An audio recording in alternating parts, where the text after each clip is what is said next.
재분배, 그리고 다섯 번째가 노동관계법령 및 수행사업 준수잖아요. 5가지 중에 뭐가 가장 많이 떨어질 것 같아요? 노동관계 준수. 노동관계법령 준수? 그거는 하자 치유가 돼요. 그러니까 신청을 했는데 최저임금을 안 주고 있었어요. 그러면 지급하면 하자가 치유된 걸로 봐요. 이윤의 재분배는 정관 필수 기재사항 2가지 적어놓으면 되는 거거든요. 그거는 떨어지긴 떨어지는데 극소수로 떨어져요. 많이들 떨어지는 게 영업활동 수행 그리고 사회적 목적 실현이에요. 예전에는 예비 사회적 기업 제도를 2019년 이전까지만 하더라도 실적 보고 지정해줬어요.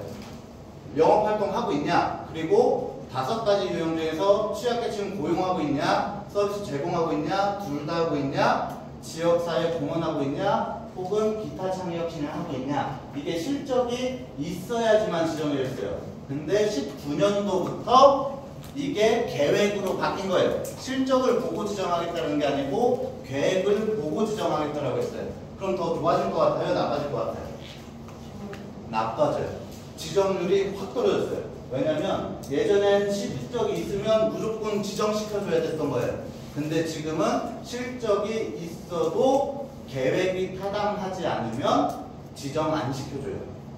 네. 그래서 19년 이전에는 충북 같은 경우 지정률이 60%대였어요. 근데 19년 지나고서 계획만 가지고 지정해주니까 30%로 떨어지더라고요. 대신 실적을 보고 지정을 해줬다고 치면 선정하자마자 오는 기업이 적었을 것이고 그쵸. 지금처럼 앞으로 미래 계획을 갖고 해준다고 그러면 지금처럼 많이 달라들 테니까 당연히 떨어질 수밖에 없는 거죠. 모두도 증액이 된 건 확실해요. 그런데 문제는 뭐냐면 보편적으로 사업계획서가 지금 양식이 몇 장이죠 이게? 양식이 4장이잖아요. 아 이거 안 돼요. 안 돼요. 양식이 2장인 거예요. 앞뒤 2장인 거예요. 네, 근데 보편적으로 사업계획서가 양식이 2장인데 3장 이내로 들어와요. 그러니까 뭐 볼륨이 중요하다는 건 아닌데 사업의 실현 가능성이라든지 사업의 실시에 따른 기대 효과를 확인할 수 없을 정도로 들어와요. 그래서 많이 떨어져요. 그러니까 우리는 솔직히 말씀드리면 우리는 사회적 가치 창출이라든지 일자리 창출이라든지 사회서비스 제공은 누구보다 잘하잖아요. 지금도 하고 있고 지역 농산물을 판매해서 지역 소득 증대하고 있고 이런 활동은 실질적으로 잘하는데 우리는 페이퍼가 약한 거죠. 네. 그래서 오늘 그에 대한 부분을 말씀을 드릴 거예요. 사업계획서의 본질은 마케팅 자료잖아요. 그러면 우리 마케팅은 뭐예요? 마케팅은 판촉행위잖아요. 우리가 가진 상품이나 서비스를 다른 사람한테 사주세요라고 하는 거잖아요. 지금 그럼 1번이랑 맞닿아서 얘기하면 예비 사회적 기업의 사업 계획서는 어떤 용도가 돼야 돼요? 우리는 사회적 목적을 영업 활동을 통해서 해결할 수 있는 조직이라고 써줘야 돼요. 그래서 본질은 뭐죠? 우리는 우리 지역에서 사회적 목적을 실현하면서 영업 활동을 하는 기업이 될 수 있어. 그러니까 지정시켜줘가 돼야 되는 거예요. 너무 더워요. 사회적 기업이란 사회적 목적을 추구하는 이건 앞 시간에 했죠. 네. 그래서 사업 계획서를 잡기 전에 이걸로 부분 짓자는 거예요. 이런 경우도 많이 들어와요. 삼성이 핸드폰이나 반도체 만들어서 생긴 이윤을 가지고 어마어마하게 큰 돈을 기부하거나 지역사회에 쓰고 있죠. 그럼 사회적 기업 신청하면 될 것 같아요? 안 돼요. 네. 그럼 왜 안 되는지 알아요? 우리가 구축할 건 이거라는 거예요.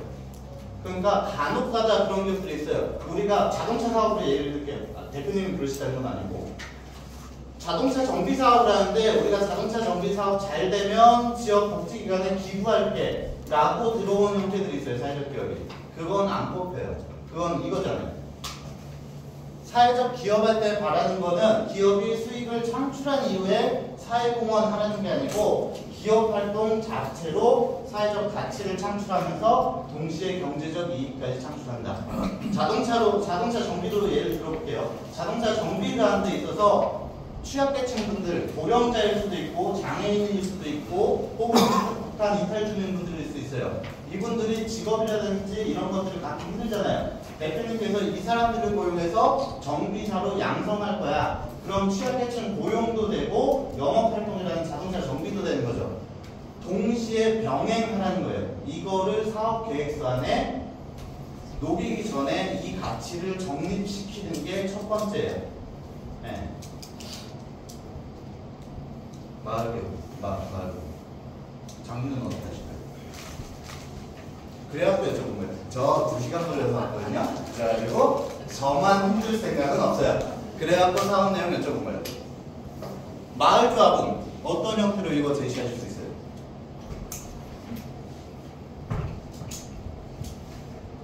마을 조합 사업은 뭔지 아세요? 도시대행 사업?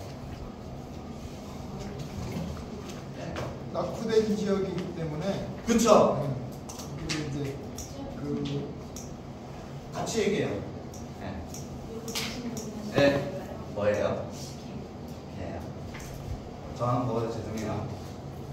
도시대생 사업은 낙후된 지역을 중점으로 해서 거기에 이제 낙후됐다는 의미가 어떻게 보면 그 소외계층이기 때문에 거기를 활성화시켜서 상권을 살리고 그 사람들의 재산 증대시켜준다는 의미로 가능할 것 같습니다. 네, 맞죠. 마을 조합에서 말씀해 줬어야 되는데 마을 도시재생 사업은 낙후된 원도심의 활성화를 위해서 인프라를 구축하고 마을 주민분들의 사회적 자립이나 경제적 자립을 도모하는 사업이에요. 그래서 보통은 마을 카페부터 시작해요. 그럼 우리가 카페 운영이라는 비즈니스를 창출하는 데 있어서 여기 원도심에 거주하시는 분들의 일자리 부족이라든지 경제적 소득 창출의 기회를 일자리를 고용해서 해결하겠다라는 방식으로 가치가 정립이 돼야 돼요. 이건 비교입니다. 넘어가세요. 이거 얘기한 거예요. 이거 방식일 때 돈을 어떻게 버느냐에 대한 방식이에요. 마이클 포터라는 하버드 대학교 교수가 얘기한 건데 구매, 생산, 물류, 마케팅, 서비스 하면 돈이 벌려요. 기업의 본질적인 활동이에요. 지원적 활동 말고 뭐 회계 총무 보고 인사 보는 거 말고. 그러면 뻥튀기를 만든다고 생각해봐요. 지역에서 쌀을 사와야 되죠. 뻥튀기 공정을 거치죠. 배달하죠. 그리고 이거 홍보하죠. 그리고 뻥튀기가 파손 나 있으면 AS 해주면 돼요. 그럼 돈이 벌리죠. 그럼 이유는 어떻게 크게 하면 돼요? 쌀은 싸게 사오면 되죠. 뻥튀기 공장에 근무하시는 분들은 최저임금 주면 되죠. 네. 물류는 외주 주면 되죠. 그러면 당연하게도 이 이유는 커질 거예요. 네. 이게 전통적인 방식의 가치사슬 이론이에요. 근데 이 사람이 CSR을 얘기하는 사람이 10년 뒤에 이걸로 바꾼 거예요. 아까 자동차 정비소 할 때 장애인 고용한다거나 기업하고 사회하고 일정한 가치를 공유하는 게 지속 가능한 기업의 성장 정략이 될 것이다예요. 왜냐면 첫 번째로 이렇게 뻥튀기를 최저가로 생산해버리면 기업의 단기적인 이유는 커지는데 누가 뻥튀기 사 먹을 수 있어요? 누가 지역에서 농사 질 수 있어요? 지역이 지속 가능하지 못하다는 거예요. 그러면 소비자가 지속 가능하지 못할 거고 기업도 지속 가능하지 못하다는 거예요. 그래서 공유 가치는 이거예요. 기업과 사회는 공유된 가치를 따른다. 제가 말이 너무 빠르죠? 1시간 내에 해달라는 요청이 있어서 그래요. 네. 기업의 지속성은 전략과 함께 해야 된다. 그리고 이 분리된 것처럼 여겼지만 경제적 가치와 사회적 가치는 상호 의존적인 성격을 가지며 기업의 경쟁 전략으로 작용할 수 있다는데 이거부터 하고 할게요. 이거 되게 뜬금없는 소리잖아요. 그렇죠? 기업하고 사회하고 공유된 가치를 따르면 돈을 벌 수가 있어요. 되게 이론적인 얘기 같잖아요. 이게 우리 지역에서 위니온이라는 가전제품 재활용하는 회사예요. 그런데 2013년도에 예비사회적 기업 들어왔고 인증되고 했어요. 2018년까지 매출액이 8억 원대였어요. 2019년도에 매출액이 120억 원이 됐어요. 그리고 지금은 300억 원입니다. 어떻게 이 기업이 성장했냐라고 보면 요거예요. 기업과 사회는 공유된 가치를 따른다는데 이 기업이 사회랑 공유하고자 했던 가치는 폐 가전제품의 재활용을 통한 자원순환이에요. 환경적 가치예요. 보면 이 TV를 얼마 주고 샀는지 모르겠지만 3년 전에 100만 원 주고 샀다고 생각해봐요. 제가 지금 교육하다가 쳐갖고 딱 깨졌어요. 그러면 수리하러 가야 되죠. 삼성이나 LG 가면 이걸 수리를 해주는데 엄밀하게 얘기하면 수리해주는 게 아니에요. 교체해주는 거예요. 이거 패널 벗기고 여기만 수리하면 되는데 할 수 있대요. 근데 안 하는 거죠. 그러면 쓸 수 있는 자원이 버려지는 거죠. 두 번째로는 에어컨을 지금 삼성 거를 사면 삼성이 기존 에어컨 떼어줄 거예요. 거의 여러분들이 편하라고 떼어주는 게 아니고 재사용하라고 떼어주는 거예요. 근데 우리나라는 폐가전 재활용에 관한 법률이 재사용이랑 재활용을 엄격하게 구분하지 않아요. 원래는 수리해서 재사용해야 되는데 자원화 시키는 거죠. 플라스틱은 플라스틱, 철은 철대로 자원화시켜요. 그리고 요즘 직구도 많이 하잖아요. 직구는 AS 의무가 없어요. 중소기업 제품은 AS가 잘 안 돼요. 예전에 라디오가 고장나면 어디다 가서 고쳤어요? 요즘에 전파사 있어요? 이 사람 LG전자 명장 출신이어서 하려고 했던 일이 그거였어요. 전국적인 수리서비스센터 망을 다시 복원하자요. 자기가 가진 기술로.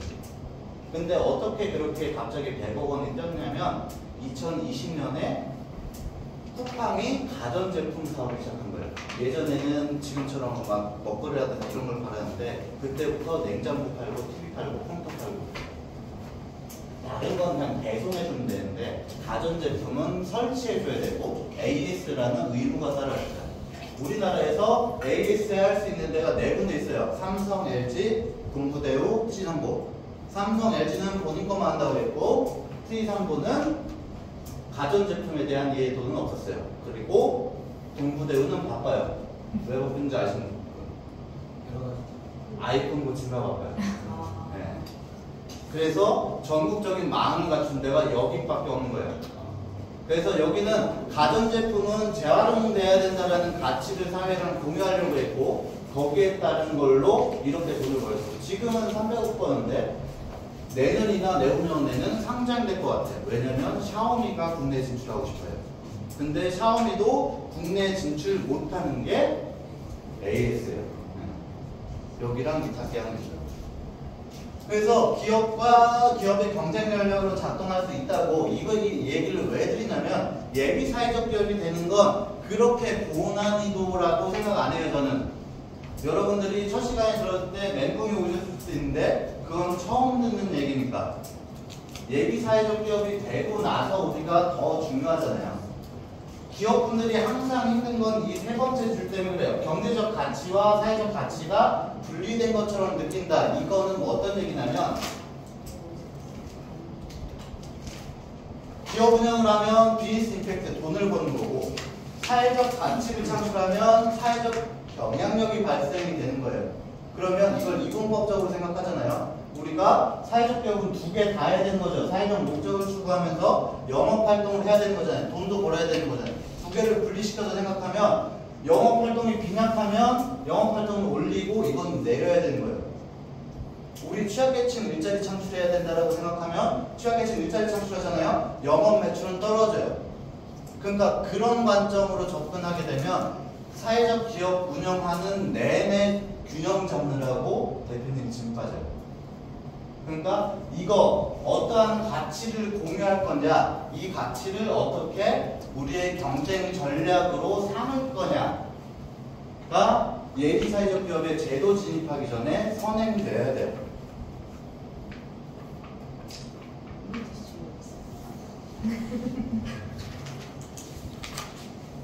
윤창민 매니저는 아무것도 안 해줘요.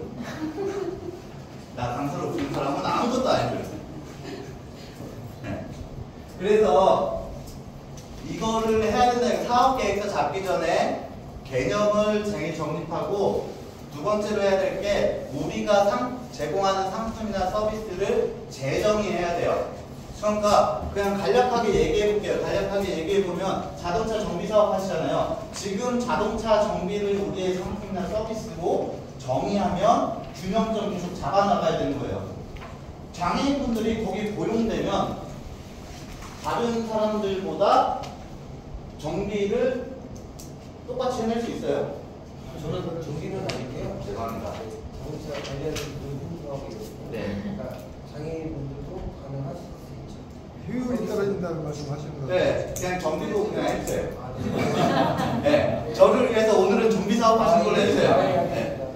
그러니까 효율성이 떨어지잖아요. 그러면 우리가 자동차 정비라는 것들을 주된 서비스로 예비사회적 기업을 진입하게 되면 계속해서 균형점을 잡는 것들이 필요하다는 거예요. 근데 우리가 장애인의 직업교육을 통한 자립이라든지 이런 차원을 재정의해야지만 경쟁 전략으로 바뀐다는 거예요. 가치 사슬의 혁신을 통한 기업의 생산성을 배우고 있잖아요. 말이 되게 어렵죠. 이거는 내부에서 못해요. 이거는 예비사회적 기업 지정되시면 논산시 사회적 경제지원센터나 충남 사회적 경제지원센터에 컨설팅을 받으시면 되는 거예요. 그리고 사회적 기업이 전국적으로 성공하려면 지역 산업 클러스터, 사회적 기업도 있어야 되고 연구소도 있어야 되고 산업 기관도 있어야 돼요. 이게 필수적이에요. 이거 여러분들이 못하죠? 그건 도가 해줄 거예요. 그러면 여러분들이 해야 될 거는 이거예요. 그리고 청양에 혁신파크를 지어놨잖아요. 혁신파크를 이것 때문에 지어놓은 거예요. 그러니까 사회적 기업만 뭉쳐있으면 아무것도 안 돼요. 저도 같이 얘기해요. 아니 저는 저기 사단법인 정심의 네. 장애인단체 회장인데 네. 제가 여기 온 이유는 그 홍삼 판매, 네. 홍삼 제조와 네. 그다음에 그 제과복지를 겸해서 사회적 기업으로 가려고 하는데 지금 말하는 거 들어보시니까 상품 개발도 해주고 지금 산업 클러스터 구축까지 해주면 홍삼 액 하나만 갖고도 들어갈 수 충분하겠다는 말씀 드리는 거예요. 그렇죠. 그 순서 방금 말씀하신 거 똑같아요. 우리가 가진 홍삼이라는 게 기존 제품이 홍삼이 아니라 어떠한 가치를 가지고 있냐만 우리 집중하면 되고 이것들을 어떻게 홍삼 우리 지역 농산물을 활용해서 지역 농민들의 소득 증대라든지 일자리 창출, 장애인의 일자리 창출을 담아낸 이 홍삼을 어떻게 이윤으로 남길 것이냐에 대한 부분은 외부 컨설팅이 들어와야 되는 거고. 했습니다. 우리는 네. 장애인 일자리 창출과 그쵸. 착한 소비만 해주면 네. 그거에 대한 재정의가 핵심이라는 거예요. 기업 입장에서. 그리고 더 발전하기 위해서는 산업 클러스터가 구축돼야 되는데 그건 충남도가 하고 있다. 돼요. 되게 이론적인 얘기인데 공유가치 얘기 드렸잖아요. 공유가치 얘기 드렸는데 우리가 어떠한 형태의 공유가치를 할 것인가는 구분하시고 가셔야 돼요. 그러니까 무조건적으로 영업활동하고 사회적 가치를 같이 창출한다 정도로는 감을 잡기가 힘들어요. 위에 있는 열은 가치 창출의 원천이에요. 세로에 있는 열은 가치 창출을 하면 이게 어디로 귀속되어야 되는가에 대한 부분이에요. 가치 창출의 원천이라고 했죠. 이거는 시장의 수요를 바탕으로 문제를 해결하는 거. 이거는 기업이 가진 기술력을 가지고 문제를 해결하는 거예요. 네. 어렵죠? 예를 들어 볼게요. 시장의 수요라는 건 뭐예요? 마을 도시재생구역처럼 도시재생구역의 일자리 부족이라든지 소득 격차의 문제를 우리가 해결하겠다라고 하면 시장 기반으로 가는 거예요. 네. 그런데 홍삼 말씀하셨고 장류 말씀하셨잖아요. 우리는 홍삼을 제조할 수 있는 기술이 있고 장을 만들 수 있는 기술이 있어서 인삼 농가의 소득 증대, 콩 생산 농가의 소득 증대를 꾀하겠다는 기술 기반이에요. 두 번째가 중요한데 사회적 기업은 돈을 벌면 지탄받는 문화도 있어요. 저기는 사회적 기업이라고 해놓고 돈만 버네? 그게 잘못된 게 아니라는 거예요. 어쨌든 시장의 수요를 바탕으로 돈을 벌었어요. 시장의 문제는 해결이 됐잖아요. 지역의 문제는 해결이 됐잖아요.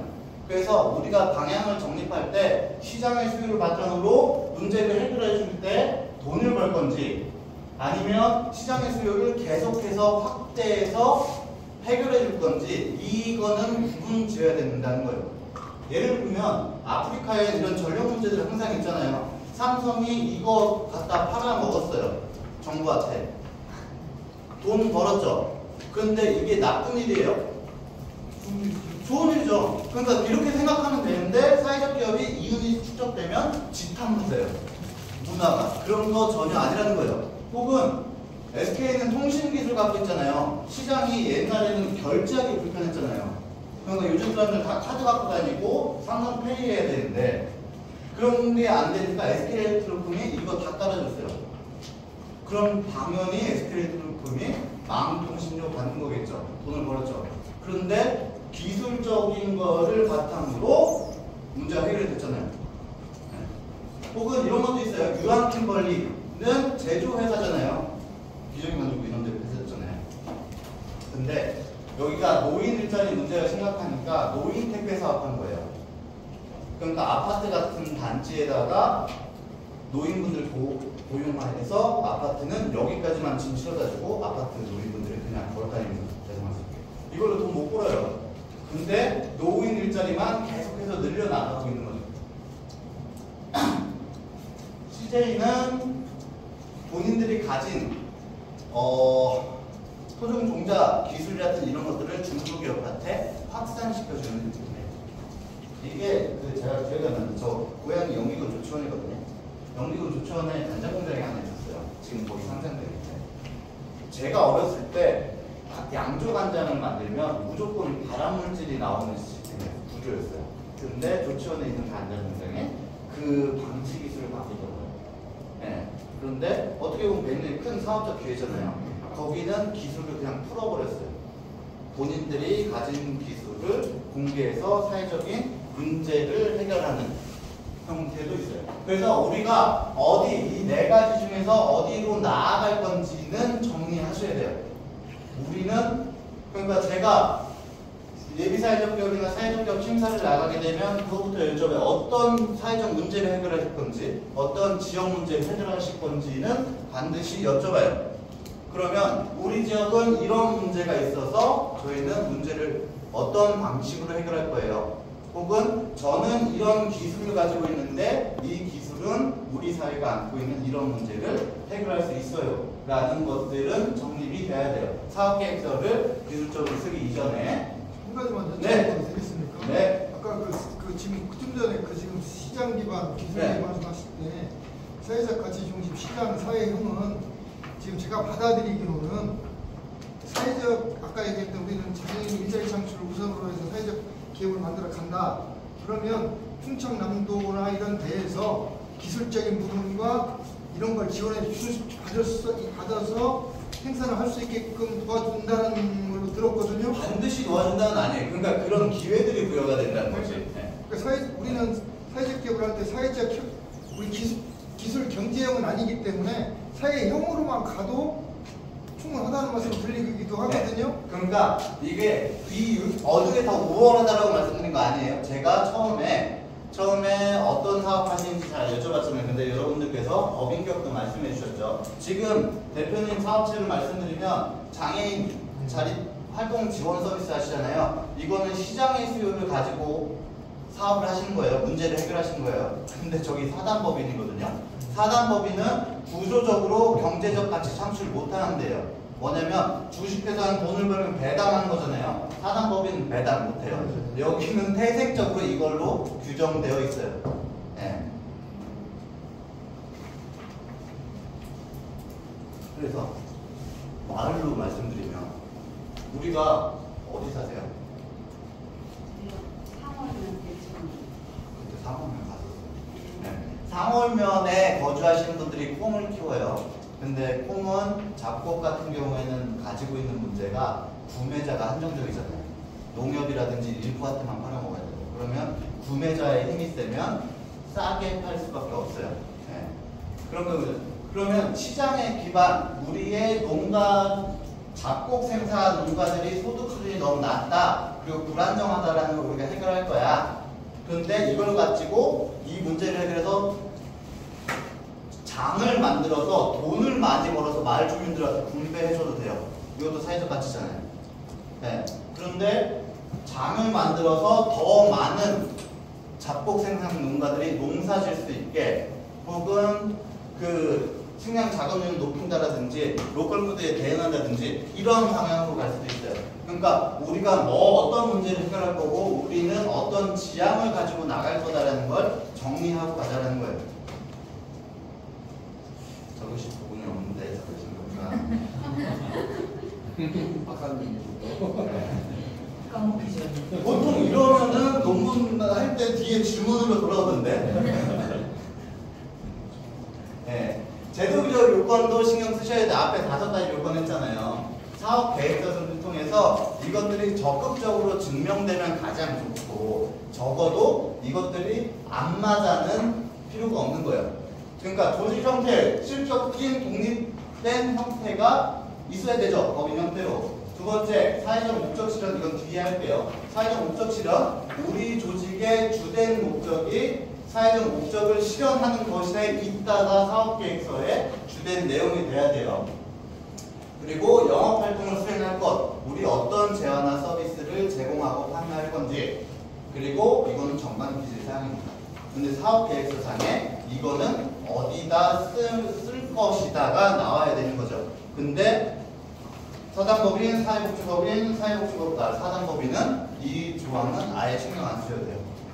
배당하고 싶어도 배당 못하니까. 네. 그리고 노동관계법령 및 수행사업 준수 이거는 반영돼야 돼요. 그 시간 안에 진짜 구입돼요. 조금 더 노력해볼 텐데 1시간은 좀 걸릴 것 같아요. 사업계획서, 일반적인 사업계획서 작성 방법 말씀드릴게요. 보통 2가지로 써요. 내부 운영용 II라든지 외부 운영용으로 써요. 그러니까 내부는 뭐예요? 지금 사단법인이 많으셔서 더 잘 아실 텐데, 사단법인 1년에 총회하잖아요. 네. 어디 가서 심사받는 것보다 사단법인 총회 하는 게 훨씬 힘들어요. 사원분들이 너무 냉혹해요. 네.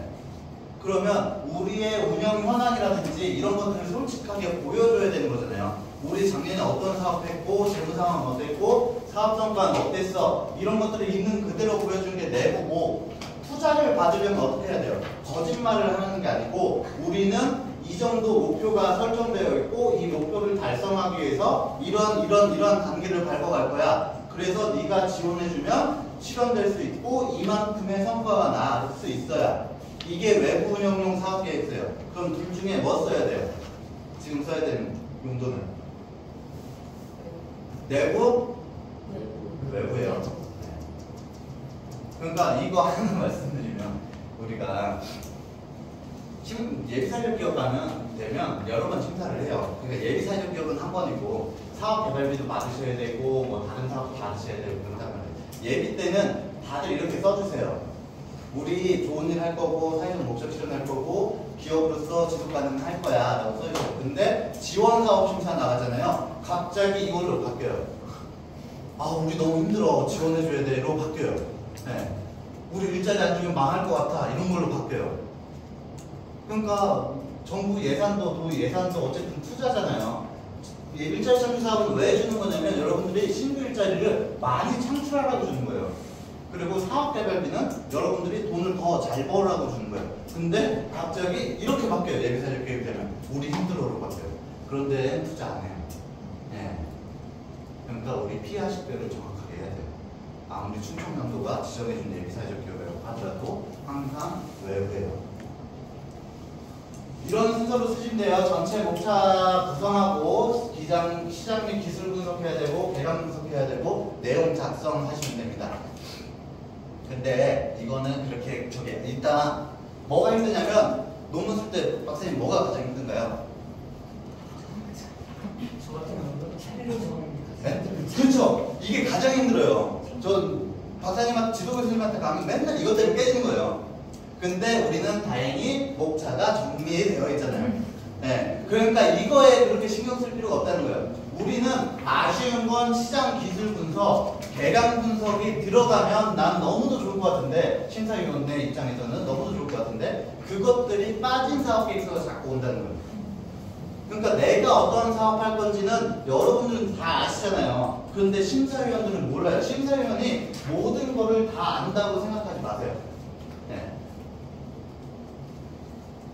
사업화, 사람들에게 의미 있는 문제를 해결하려는 것, 그들이 누구이고, 문제 해결의 도구를 만들고 제공하는 방법을 만들어내는 게 사업이에요. 이건 보통 창업 때 하는 건데, 그러면 우리한테, 사람들한테 의미 있는 문제는 뭐예요? 장애인일 수도 있고요. 농민일 수도 있어요. 네. 혹은 소비자일 수도 있고 전통식품을 사 먹는 소비자의 건강일 수도 있어요. 그러면 그걸 규정하고 이 사람들은 어떤 형태로 이 문제를 해결하고 싶어 하는지를 겪어야 돼요. 장으로 얘기를 했고요. 사람들이 건강에 관심이 있어. 그런데 맨날 롯데리아 햄버거만 먹어. 그러면 전통 장류를 편리하게 먹게끔 해준다거나 혹은 더 맛있게 먹게끔 해주는데 그래서 제공하는 방법이 사업화가 되는 거죠. 국방연구소는 어떤 건지 감도 안 와요. 지금. 사업은 목표로 하는 고객은 특정하고 계획 세우고 실행하는 건데 중요한 건 이 두 가지예요. 고객이고 영어로는 커스터머잖아요. 고객할 때 고자는 돌아올 고자예요. 일회성 고객을 상정해서 우리가 사업 계획서를 쓰면 안 돼요. 커스터머는 습관이잖아요. 습관적으로 오는 사람을 만들어내는 게 사업의 본질이에요. 논산 사육센터가 방금 확인했습니다. 우리의 고객은 누구인가가 나와야 돼요. 네. 소비자는 이런 형태로 구매를 하고요. 우리가 정리할 거는 고객을 세분화하고 이 고객한테 어떠한 가치를 줄 것인가요? 이거 그냥 굉장히 기초 창업교육이에요. 우리의 고객은 누구예요, 대표님? 주부. 굉장히 주부는 그럼 왜 대표님의 된장이나 고추장을 사야 돼요?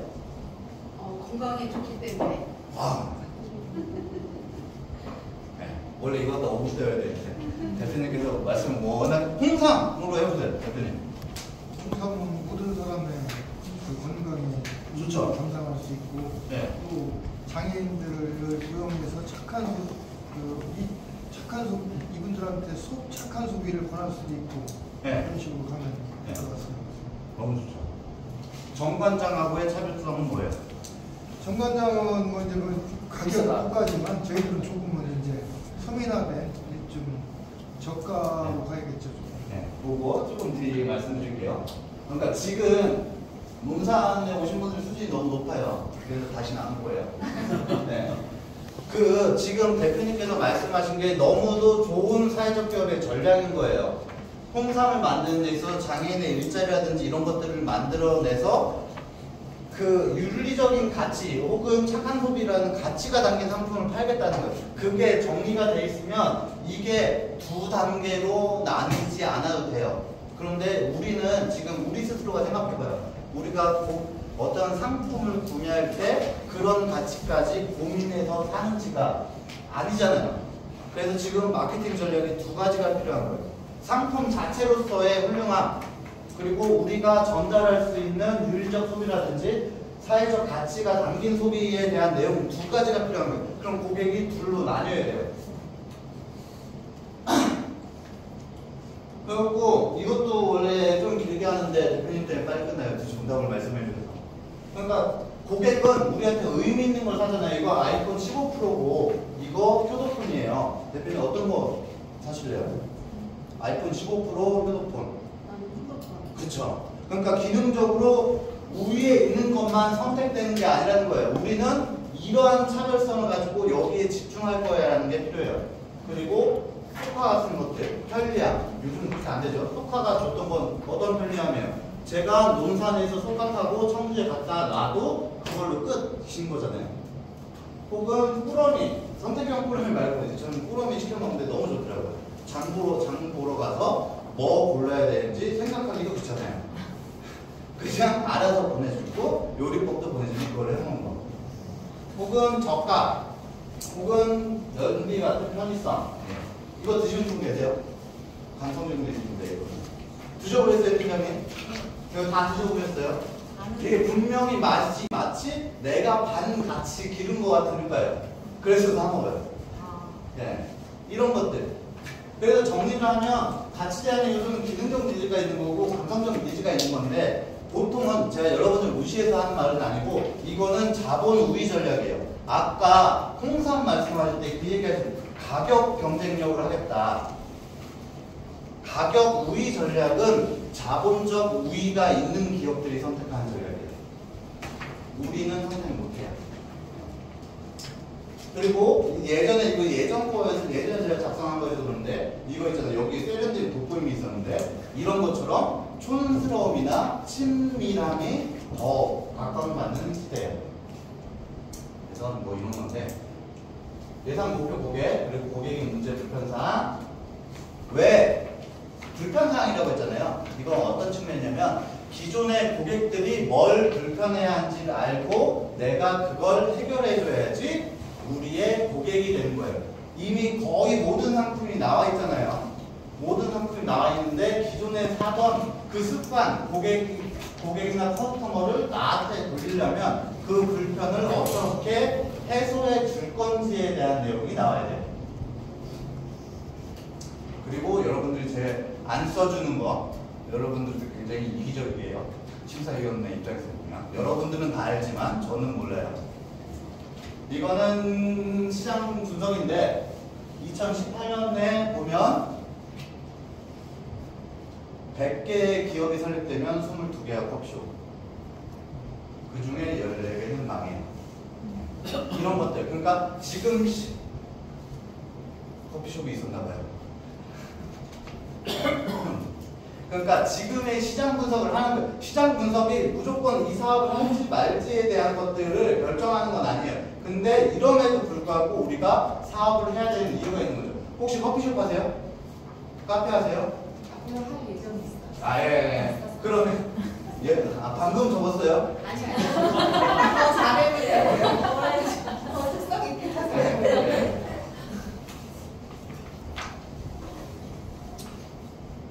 우리가 그냥 여기서 커피숍 해본다고 해봐요. 그러면 이것들도 이게 여러분들의 목표 매출액의 기준이 돼요. 마을 조합은 다 마을 카페예요. 그러면 마을 카페가 예비사회적 기업 들어왔을 때 이거를 좀 써달라는 거죠. 마을 카페가 인구가 많으면 이게 특별히 필요가 없어요. 근데 도시재생 구역은 원도심인데 낙후된 지역을 마을 도시재생 구역으로 지정하는 거란 말이에요. 그럼 인구가 없다는 거잖아요. 그러면 전체 시장 규모는 어떻고 유효했던 우리의 고객은 어떻고 지금 우리는 누가 사 먹어주는가는 정리해야 돼요. 반대로 얘기하면 이거 이따 얘기를 해보는데 그냥 카페로 해볼게요. 여기 무슨 리예요? 리아닌가? 논산 시예요. 죄송해요. 무시하는 게 아니고 제가 충북에서 말하는 무슨 동이에요? 화지동. 화지동에서 여기서 커피숍을 차리면 반경 1.5km가 직접적인 고객이 되는 거예요. 걸어서 1.5km까지는 왔다 갔다 하면서 사먹으면 돼요. 그럼 1.5km 안에 몇 명이 살고 있는 것 같아요? 그리고 1.5km 안에 커피숍이 몇 개가 있을 것 같아요? 그리고 1.5km 안에 소재한 커피숍들이 평균 월별 매출액이 얼마인지를 알면 나도 이 정도는 벌겠다라는 게 나올 수 있는 거잖아요.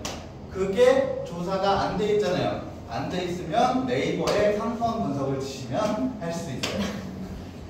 그게 소상공인진흥공단에서 하는 거거든요. 거기에 자기 주소를 짓고 반경을 설정할 수 있고 업종을 선택할 수 있어요. 그래서 우리 이 거리 내에 동종업종이 얼만큼 있고 얼만큼 벌고 있고 그리고 유동인구는 얼만큼 있어를 기반으로 사업계획서를 시작하시면 돼요. 거기에 차별화 포인트를 더한다면 다른 커피숍보다 우리가 더 벌 수 있어라는 논리로 설득할 수가 있겠죠. 상권 분석이에요. 상권 분석. 네. 이것까지는 안 하셔도 돼요. 이건 지금 사업하실 거 아닙니까? 그리고 창업할 때 4가지는 있어야지 창업을 하셨으면 좋겠다는 거거든요. 첫 번째가 명확한 고객가치 제한. 대표님처럼 고객들한테 건강한 먹거리를 제공하겠다와 같은 가치 제한. 우리 물건을 사줘야 되는 이유, 수익 메커니즘, 뭐 팔아서 돈 벌 거고 이거 제조하는데 원가가 얼마나 들어간다. 그리고 선순환 구조, 모방 불가능성인데 이거 2개는 머릿속에서 지우세요. 모방 불가능성은 어떻게 확보하는 거냐면 자본으로 확보하는 거예요. 네. 이것까지 해주면 너무 좋고 경쟁사 태안 초코 주자 한숨 쉬지 마세요. 했어요? 역시 아까 말씀하신 게 달랐어요. 네. 그런 것들 가격이라든지 기능이라든지 우리 차별화 요소들을 같이 제시해 주시면 심사위원들이 좋죠. 그리고 예비사회적 기업 사업계획서는 어느 기간을 두고 쓸 건지는 여러분들이 스스로 작성하시는 거예요. 그러니까 보통 기간을 설정을 안 해놓으니까 1년짜리 사업계획서로 주세요. 그러면 아직 창업한 지 초기라든지 지금처럼 홍삼을 신사업을 시작하신다면 1년짜리 사업계획서로는 확인할 수 있는 목표점이 불분명해요. 그러면 지금은 홍삼 개발할 거야. 2년차 때는 시험 판매할 거야. 3년차 때는 편의점이 됐든 해외 수출할 거야. 이런 방식으로 기간을 설정해서 단계별로 써주세요. 그리고 원가 분석하셔야 돼요. 상품 제조하시는 분들은 이거 반드시 하셔야 됩니다. 원가 분석. 근데 원가 분석은 누가 할 수 있어요? 네? 네, 맞아요. 그러니까 예비사회적 기업이 되시면 컨설팅 사업이 있거든요. 농산 사회적 경제지원센터나 충남 사회적 경제지원센터에서 회계사를 지원받으셔서 원가 분석을 하시면 돼요. 이거는 자체적으로 지금 못하세요. 네. 이거 하실 줄 알면 예비사회적 기업 신청하지 마시고 회계사 시험 보세요. 그러면 10분만 쉬었다가 할게요.